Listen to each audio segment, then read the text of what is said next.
Jadi harusnya pada episode ini kita akan mempelajari tentang genre. Nah, cuman sebenarnya jika Anda tidak mengetahuinya, ada beberapa yang harus kita refaktor di sini. Seperti misalnya kita melakukan beberapa duplikasi dan kita waktu membuat album ini harusnya unik ketika misalnya sama dengan bandnya. Kira-kira seperti itu. Dan bukan cuma itu saja. Sebenarnya ada yang error yang jelas di sini ketika misalnya kita buat satu band. Coba dulu kita buat di sini ABC misalnya. Terus kita masukkan aja lah asal di sini ABC, terus kita buat heavy metal. Dan kita create. Dan sekarang kita buat albumnya juga. Kita buat di sini ABCDE, terus ABC kita buat nama albumnya harusnya. Terus untuk tahunnya kita buat asal aja kita create. Dan sekarang jika kita cek di album, ABC albumnya, ABCDE untuk bandnya. Sekarang coba kita hapus dulu bandnya. Yes. Dan jika kita refresh di album table, maka ini akan error. Trying to get property, name of non-object. Nah, apa yang terjadi sebenarnya? Dia menampilkan albumnya dan juga menampilkan bandnya. Padahal sebenarnya bandnya sudah tidak ada. Nah, sebenarnya kan ini salah satu konsep yang sebenarnya kita bisa melakukan dengan MySQL, yaitu dengan menggunakan for nk. Ketika misalnya kita hapus bandnya, terhapus juga lah band albumnya. Nah, cuman kenapa saya tidak melakukan for nk di depan? Hanya karena banyak permasalahan ketika misalnya saya membuat tutorial itu, atau banyak yang error lah, tak bisa dimigrate dan sebagainya. Nah, oleh karena itu kita akan melakukan secara manual. Tapi untuk melakukan ini kembali seperti semula, ya terpaksa kita hapus manual dari album table-nya. Coba kita cek di sini ada ABC, kita hapus. Kita refresh, makanya sudah berhasil. Nah, sekarang pada band controller yang ada pada app HTTP controller band controller, pada destroy method yang ada di sini paling bawah biasanya kita lakukan for nk atau Anda makan on delete cascade, ya kira seperti inilah. Kita buat sini album delete. Maka sekarang harusnya jika kita mempunyai satu lagi band, kita buat sini ABC lagi, terus kita buat sini speed metal apapun lah. Kita buat sini ABC, terus ABC, terus untuk albumnya kita buat ABCDE, terus kita pilih yesnya apapun lah, kita klik. Dan sekarang dia sudah masuk di sini. Coba kita hapus bandnya. Delete. Yes. Coba kita menghapus bandnya. Oke, itu yang pertama. Yang kedua, coba kita cek dulu pada band controller juga. Untuk uniknya, di sini, untuk update dan juga store-nya, ternyata kita sama. Tidak ada yang berbeda di sini. Sebenarnya ini bisa kita masukkan ke dalam satu file. Nah, cuman problemnya di sini mungkin Anda bingung adalah kepada band ID yang ada di sini. Apa ini kan gitu? Bagaimana cara kita nanti memasukkannya ke dalam request? Nah, kalau seperti ini, mungkin mudah. Kita tinggal ambil aja yang ada di sini. Oke, tapi sebenarnya itu sangat mudah jika Anda tidak tahu. Nah, oleh karena itu coba kita buat satu request dulu untuk band request lah. Karena beberapa developer ada yang berpikir seperti ini. Update dibuatnya update band request. Untuk store dibuatnya store band request. Nah, tapi cuman kalau seperti itu oke. Cuman tidak ada bedanya kita melakukan dua kode. Saya ingin di sini kan istilahnya satu kode aja gitu, tapi berfungsi untuk dua hal. Alternatifnya bisa Anda buat ini dalam satu metode, terus Anda masukkan di sini this something lah. Seperti itu kira-kira. Nah, cuman kan kita bisa menggunakan fitur Laravel juga daripada kita membuat metode di dalam controller ini. Kita buat namanya band request artisan make request band request. Kita enter. Jika sudah, sekarang harusnya Anda mempunyai request folder di sini yang tadinya itu tidak ada di dalam app HTTP. Di sini ada request, sekarang ada band request. Nah, bagaimana jika ini kita hapus dan kita ulangi lagi, tetapi kita masukkan dia ke dalam satu namespace, yaitu namanya band. Karena nanti mana tahu kita mempunyai yang lain kan kita bisa kelompokkan lagi dalam satu namespace. Kira-kira seperti itulah. Artisan make request, kita buat sini ke dalam satu namespace yaitu dalamnya band, dan dalamnya kita buat band request. Jika sudah, sekarang kita cek di sini ada request, ada band folder, dan dalamnya kita buat band request. Untuk authorization-nya kita tidak ada komplikasi, maka kita buat saja true di sini. Biasanya kan ini digunakan misalnya entah apakah bisa user ngedit ini, kira-kira seperti itulah. Oke. Untuk rule-nya di sini kita bisa copy aja semua apa yang ada di update. Ya, karena di sini yang komplit. Ya, kita copy terus kita paste di sini. Nah, pertanyaannya adalah band ini datangnya dari mana? Oke. Nah, di sini sangat mudah jika Anda tidak tahu. Berhubung band ini adalah objek yang kita dapat ketika misalnya kita menggunakan binding di sini, maka sekarang sebenarnya kita bisa melakukan layaknya seperti ini. This band ID. Makanya akan dianggap objek juga dari band controller untuk menggunakan band request ini. Oke, sekarang coba dulu kita hapus yang ada di sini. Dan kita membuat di sini band request. Nah, jika di sini dia sudah juga melakukan bisa dibilang kita enter, kita langsung akan masuk ke atas nanti dia. Kita enter, maka sekarang kita masukkan di sini request.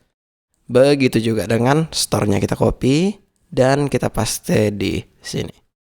Sekarang, jika mungkin Anda belum import kelasnya, silahkan import di sini dia, band request, HTTP request, band request. Nah, request yang ada di sini sebenarnya tidak kita gunakan lagi karena kita sudah mereplace-nya dengan request yang ada di sini. Oke, jika sudah ada juga di sini band sama genre itu adalah satu namespace, itu adalah model, maka sebenarnya ini bisa kita masukkan ke dalam satu len juga jika Anda tidak mengetahuinya di awal. Seperti itu. Alright, jika sudah sekarang harusnya ini sudah berhasil. Walaupun sebenarnya jika Anda ada di sini dia tidak terpakai. Ini tidak terpakai. Sebenarnya hanya karena kita tidak menggunakan request variable di sini. Seandainya saya buat di sini, ini aja yang paling jelas ya, satu kali aja kita buat request, maka dia akan langsung muncul di sini. Tapi karena kita bisa menggunakan function, ya tidak ada masalah juga. Dan silahkan hapus ini juga karena kita tidak membutuhkannya lagi karena validasinya sudah didapat dari band request. Nah, ketika misalnya Anda ingin memfungsikan request variable ini atau Anda mungkin risih melihat ini tidak terpakai, maka silahkan ganti ini menjadi variable dan ini kita buat menjadi arrow. Seperti itu. Maka hasilnya ini akan terpakai. Sama seperti update juga. Di sini akan tidak nampak terpakai kecuali Anda masukkan di sini. Oke, jika sudah sekarang coba kita tes. By default, append sepal itu ada di sini. Ya kan? Nah, halusnya ketika misalnya kita buat satu band dengan nama append sepal lagi sini trying to get property ID of non-object. Ya, kenapa seperti itu? Hanya karena kita sedang membuat band baru. Tapi ketika misalnya kita ingin mengupdate band yang sudah ada, contohnya yang ini kita update dulu. Update, maka dia akan berhasil karena ID-nya ditemukan. Maka untuk problem seperti ini, Anda bisa menggunakan helper function dari Laravel sendiri yang itu yang namanya optional. Maka coba kita pergi ke band request. Nah, optional ini berguna kira-kira seperti ini. Jika datanya ada, maka return datanya. Jika tidak ada, maka kasih null. Kira-kira seperti itulah. Maka sekarang jika misalnya datanya tidak ada, atau band ini tidak ditemukan objeknya, maka dia akan return null kepada kita. Artinya ini tidak akan dieksekusi kecuali memang ada. Sekarang, coba kita create new band yang itu namanya append sepal. Terus kita buat IP metal, kita create. Dan jika di sini langsung the name has already been taken. Artinya, kalau memang sudah ada name-nya, maka dia tidak akan bisa. Tapi jika misalnya tidak ada, maka dia akan bisa. Jika ada validasinya sudah hilang di sini. Namun itu tidak ada masalah ketika misalnya kita ingin update-nya. Ya kan? Maka kita update, sekarang sudah berhasil. Dia akan ignore the current record. Kira-kira seperti itulah. Nah, itu untuk duplikasi yang telah kita lakukan. Coba kita bergerak kepada album controller. Karena band kita sudah, sekarang pada album. Di sini ada unique album juga, year-nya require, band-nya require. Coba kita lihat pada update. Sepertinya sama saja, tidak ada yang berbeda di sini. Maka oleh karena itu, coba dulu kita buat satu request lagi untuk album request. Dan akan kita masukkan juga dia ke dalam band namespace atau band folder. Kita enter. Sekarang, apa yang ada dalam update request ini? Untuk authorization-nya kita buat true. Karena jika ada silahkan masukkannya. Itu hanya untuk authorization seperti misalnya admin, can disauthorize, kira-kira seperti itulah jika Anda melakukan di controller. Kita paste di sini. Nah, untuk ini sama juga kita akan buat sini this. Namun kali ini kita akan tidak terjebak ke dalam dua kali problem, yaitu adalah membuat optional. Ketika misalnya ada di return, ketika misalnya tidak ada di return null. Oke, sekarang kita pergi ke album controller. Kita hapus yang ada di sini dan kita bisa tambah di sini. Album request. Kita copy dan sekarang kita paste juga pada store metodenya yang ada di sini. Ini bisa kita hapus karena kita sudah mempunyainya pada album request. Sekarang jika belum masuk di atas seperti biasa Anda harus import ya. Karena di sini saya sudah import dia. Oke, jika sudah, sekarang coba kita lakukan sekali lagi untuk create album. By default yang sudah ada adalah City of Evil. Coba kita create dulu City of Evil, apakah bisa? Create. Maka jika ada di sini the name has already been taken. Coba kita buat table, terus kita edit dia. Apakah berhasil untuk update? Nampaknya berhasil. Nah, cuman ada beberapa yang harus kita lakukan di sini jika Anda tidak mengetahui itu ya. Di sini kan kita sebenarnya butuh unique, ya kan? Unique ketika band bersangkutan sudah ada. Kira-kira seperti itu. Maka oleh karena itu, daripada kita lakukan separate-nya by pipeline di sini, kita bisa menggunakan sebenarnya separate-nya by array. Ini coba kita hilangkan dulu. Ya kan? Kita start from scratch ini untuk membuat require yang pastinya. Dan di sini kita masukkan kelas yang namanya rule. Ya, rule itu pasti dari illuminate validation pastinya. Terus kita buat sini unique. Unique itu untuk tabel apa? Untuk tabel album. Nah, kita mau di sini ketika misalnya albumnya unique, ketika misalnya bandnya kan sudah ada. Maka di sini kita bisa menggunakan nih. Terus kita masukkan di sini return query. Nah, kita ambil relasinya. Where band ID sama dengan this band.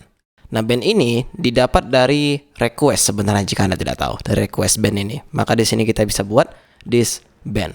Maka itu dianggap request. Nah, sekarang jika sudah, harusnya ini sudah berhasil. Oke, sekarang coba kita start from scratch lagi untuk albumnya. Create new album. Yang sudah ada itu City of Evil. Ya kan, pada Avenged Sevenfold. Coba kita masukkan di sini. Kita create. Maka jika Anda sini, the name has already been taken. Tapi bagaimana ketika misalnya bandnya berbeda? Kita buat asking di sini, kita create. Maka jika Anda lihat di sini, validasinya sudah tidak dibuat lagi. Artinya, dia akan unik ketika misalnya bandnya sama. Kira-kira seperti itulah. Itu yang kita inginkan sebenarnya. Nah, coba dulu kita buat new band. Kita create. Coba kita masukkan ABC di sini. Apakah ini sudah berhasil atau belum? Untuk choose image kita buat ABC. Kita create. Bisa. Coba kita cek pada band table. Ada di sini dia. ABCDE. Terus coba kita buat new album. Choose ABCDE. Terus kita buat ABC. Choose a year. Create. Berhasil. Coba kita lihat pada table. Ada di sini dia. Kita hapus bandnya. Yes. Kita lihat pada table. Maka sudah terhapus juga. Untuk refactor sebenarnya kita sudah selesai ya di sini. Tidak ada masalah lagi. Ya. Baik itu untuk create maupun editnya. Oke. Jika sudah, seharusnya kita bisa lanjut ke genre ya. Karena by the way di mana tadi? Up HTTP request di sini ada band album request. Yang tadi sebenarnya ini adalah pertanyaan dari siapa namanya? Saya lupa. Cuman ada di channel Persinta ya. Dia tanya tentang masalah ini. Nah, yang dilakukannya kan sebenarnya itu betul. Cuman masalahnya dia tidak menggunakan yang namanya pipeline seperti ini. Ya, dan dia langsung buat di sini rule ini di kopinya terus dipastenya di sini. Dibuat dengan separate by dot. Dia memikir bahwa di sini bisa pakai concatenation. Sebenarnya tidak bisa. Yang bisa itu adalah menggunakan yang namanya array atau separate-nya menggunakan array di sini. Kita buat dari koma dia. Jadi ketika misalnya Anda mempunyai rule lagi, Anda bisa buat di sini koma, terus Anda buat sini ABC, D, E, F, G, seperti itulah. Untuk case kita sekarang karena kita sudah mempunyai require dan itu unik, itu saja, tidak ada yang lain. Maka ini sudah pas. Oke, jika sudah, di video berikutnya kita akan lanjut untuk membuat genre-nya. See you soon.